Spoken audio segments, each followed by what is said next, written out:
प्रकरण 15वे. संशोधकाची कारकुनी. आइन्स्टाइन इथे पेटंटसाठी येणारा प्रत्येक अर्ज बारकाईनं तपासून पाहावा लागतो. अर्ज दाखल करणारा सांगत असलेली एकूण एक गोष्ट जणू काही खोटी आहे असंच धरून चालायचं. अल्बर्टनं मान डोलवली. वा, हे तर त्याच्या आवडीचं काम होतं.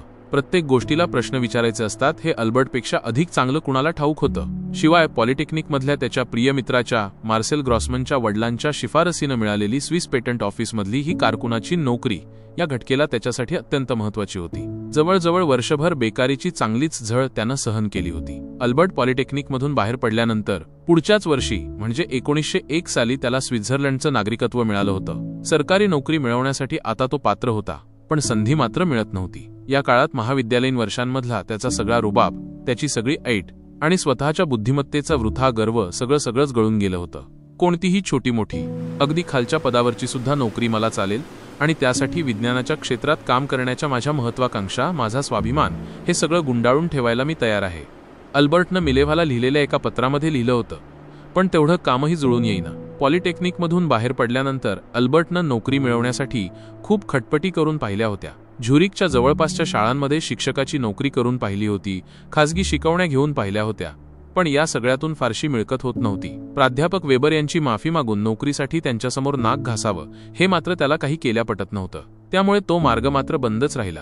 दुसरीकडे मिलानमध्ये वडिलांच्या व्यवसायाची स्थिती दिवसेंदिवस खालावत चालली होती. आपण वडिलांना काहीच मदत करू शकत नाही याची दुःखद जाणीव आता कुठे अल्बर्टला व्हायला लागली होती. निराशेच्या भरात मायाला लिहिलेल्या पत्रांमध्ये अल्बर्ट कधीकधी आपलं दुःख मांडायचा. मी म्हणजे आपल्या कुटुंबावरचं ओझं आहे नुसता. कधीकधी वाटत मी जन्मालाच आलो नसतो तर फार बरं झालं असतं, तो लिहायचा. अशातच स्विस पेटंट ऑफिसमध्ये कारकुनाच्या पदासाठी भरती असल्याची माहिती देणारं मार्सेल ग्रॉसमनचं पत्र त्याच्या हाती पडलं. अल्बर्टनं उत्तर लिहून ग्रॉसमनचे अगदी मनापासून आभार मानले आणि लागलीच अर्ज करून टाकला. रीतसर मुलाखतीनंतर प्रत्यक्ष नोकरीमध्ये रुजू होण्यासाठी काही महिन्यांचा अवकाश होता. वाट पाहण्याचा हा काळ बर्नमध्येच घालवावा असा विचार करून अल्बर्टन झुरिकमधला आपला गाशा गुंडाळला. 1901 साल संपता तो बर्नमध्ये एका अगदीच लहानशा भाड्याच्या खोलीत राहायला लागला. खोलीचं भाडं भरण्यासाठी आणि इतर खर्चाची जुळवाजुळव करण्यासाठी काहीतरी करणं भाग होतं. त्यावर उपाय म्हणून पुन्हा एकदा खाजगी शिकवणीचा प्रयोग करण्याचं त्यानं ठरवलं. त्यानं दारावर पाटीच लावून टाकली. इथे विद्यार्थ्यांना गणित आणि फिजिक्स या विषयांची सविस्तर शिकवणी दिली जाईल. अल्बर्ट आइन्स्टाइन फेड, पॉली टीचर्स, डिप्लोमाधारक, वर आणि नमुना वर्ग मोफत असंही लिहिलं होतं. साक्षात आइन्स्टाईनकडून खाजगी शिकवणी, पण या नावाभोवती आज असलेलं वलय अजून तयार व्हायचं होतं.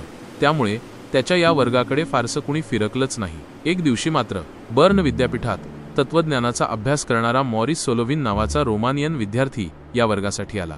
हा विद्यार्थी वयानं काहीसा प्रौढच होता, पण त्याला फिजिक्सची प्राथमिक ओळख करून घ्यायची होती आणि तत्वज्ञान हा अल्बर्टचा आवडता विषय होता. त्या पहिल्या भेटीतच दोघांनीही भरपूर गप्पा मारल्या आणि त्यांच्यातलं शिक्षक विद्यार्थ्याचं नातं घनिष्ठ मैत्रीमध्ये बदलून गेलं. काही काळानं कॉन्राड हाबितशा हा गणिताचा प्राध्यापकही या दुकलीमध्ये सहभागी झाला आणि ही तिघही दर आठवड्याला नियमितपणे भेटायला लागली. आपल्या ह्या छोट्याशा अभ्यास गटाला त्यांनी नाव दिलं होतं ऑलिम्पिया अकॅडमी. तिघांच्याही घरी आलटून पालटून होणाऱ्या या भेटींमध्ये टर्किश कॉफी, चीज, सॉसेजेस यांच्या साथीनं राजकारण, तत्वज्ञान, विज्ञान अशा विषयांवर मनसोक्त आणि मुक्त चर्चा चालायची.